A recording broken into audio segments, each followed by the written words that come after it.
Hello, we have officially seen every single team play now. Who do you think looked the best? Who has flopped? Welcome to the World Cup Daily Recap Day 7. I'm Adrian, this is Rabona TV, and we do this daily. It's in the title. So stick around and subscribe if you're finding us for the first time. But guys, I want to start by saying rest in peace to DR Congo, the now former coach of Stade Brestois, who pulled off that miracle, the greatest chapter in the club's history by qualifying them into the Champions League and for doing so, winning Ligue 1 Coach of the Year. And he did all of this while battling pancreatic cancer. Unbelievable strength. Makes a miraculous story even more impressive, and he fought it discreetly. Any Stade Brestois supporters can correct me, but I don't think this was very widely known that he had pancreatic cancer.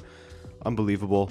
I had the pleasure of interviewing him when it wasn't even originally scheduled for me to do so. He just did it out of the kindness of his heart, and I'll always appreciate that. So rest in peace, DR Congo.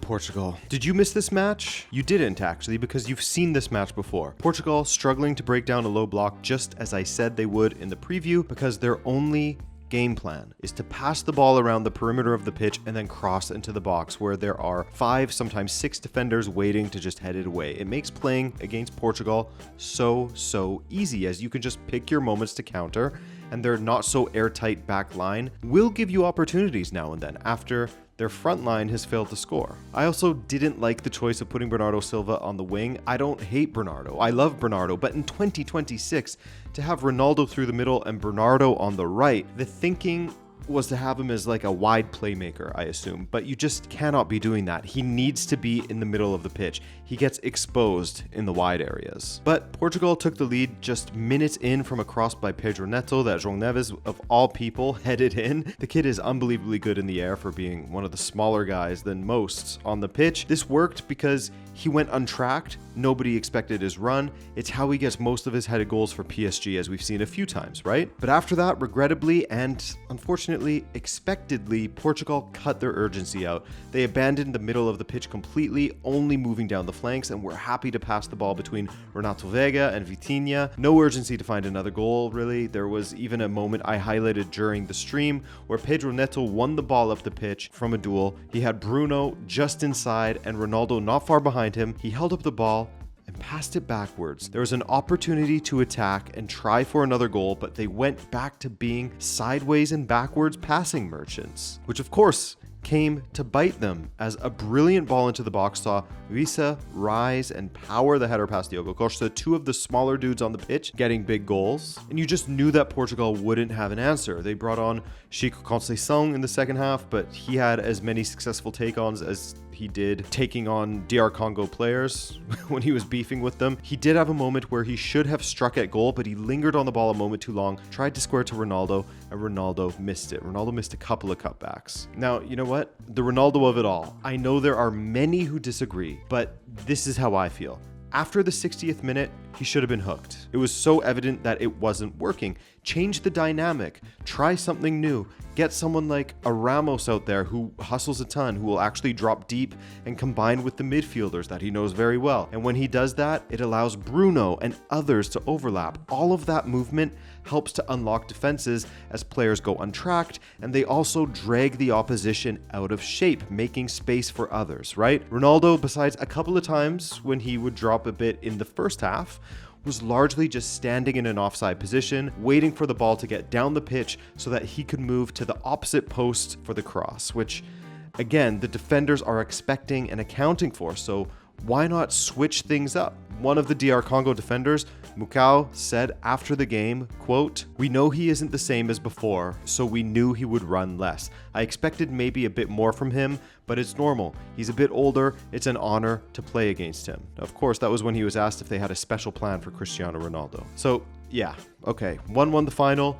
Well done to DR Congo for executing the plan to perfection to neuter Portugal's attack and to get their first World Cup point. History. Roberto Martinez also neutered Portugal's attack. Now, for the other match in this group, our guy Dan took in Uzbekistan, making their World Cup debut against Colombia. Yeah, Adrian, and it was another World Cup debutant that impressed in their first appearance at the tournament, but it came in a losing cause. The Uzbeks, led by Italian World Cup winner Fabio Cannavaro, and they really showed his fighting spirit in this one. While Colombia, led by World Cup icon James Rodriguez, they showed the regular flash that you would expect from Los Cafeteros. And that would get them rewarded in the 40th minute as a ball comes in over the top from Luis Diaz to Munoz, who is just incredible at making a run off the right into the center of the area and deflects it into the back of the net for the first goal of the game. Beautiful goal, and another beautiful goal in a tournament full of them. Long may that continue. But a shock was provided in the second half as Feyzulayev was able to get on the end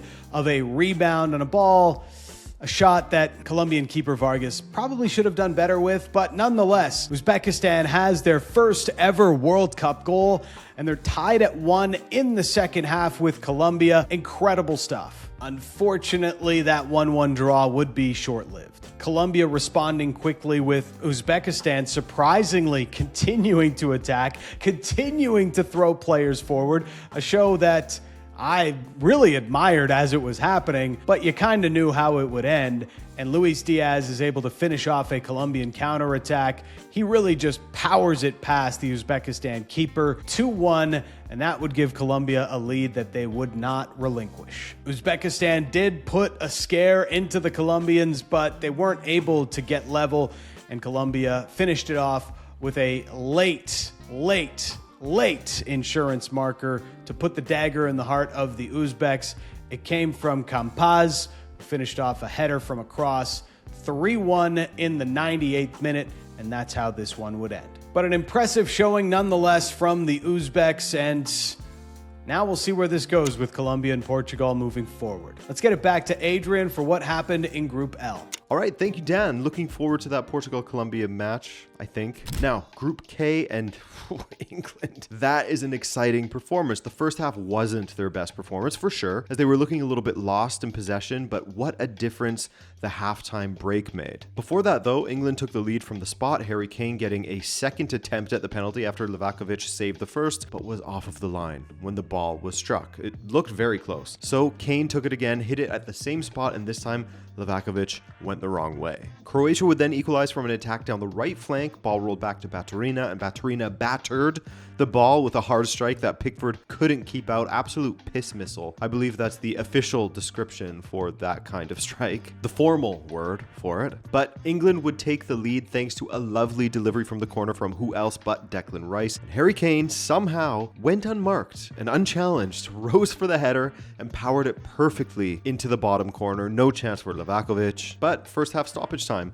This match, it was a thriller, eh? First half stoppage time and a clever free kick from Croatia saw Perisic head the ball down for Petar Musa, and he beat Pickford 2-2. Musa, I forgot about him. Former Benfica player. But in the second half, England looked far more lively, and the most important part of that was that they scored early on a counter, a rapid counter that saw Bellingham strike bounce in off of the post. England are a team built to transition quickly, and so in taking that lead early in the half, it ensured that Croatia would be chasing the result, and they looked great value to getting a fourth shortly after that, dominating the first 15 minutes or so of the second half. But they would have to wait. Marcus Rashford replaced Anthony Gordon, which is kind of funny because Gordon is kind of replacing Rashford at FC Barcelona, unless they get Rashford too. Who knows? But anyway, another counter. Rashford cuts onto his right and curls it past the keeper for 4, and that was the game. England with a statement performance, with Kane leading this line and then having access to these fast substitutes on the wing for late matches, such as Rodgers,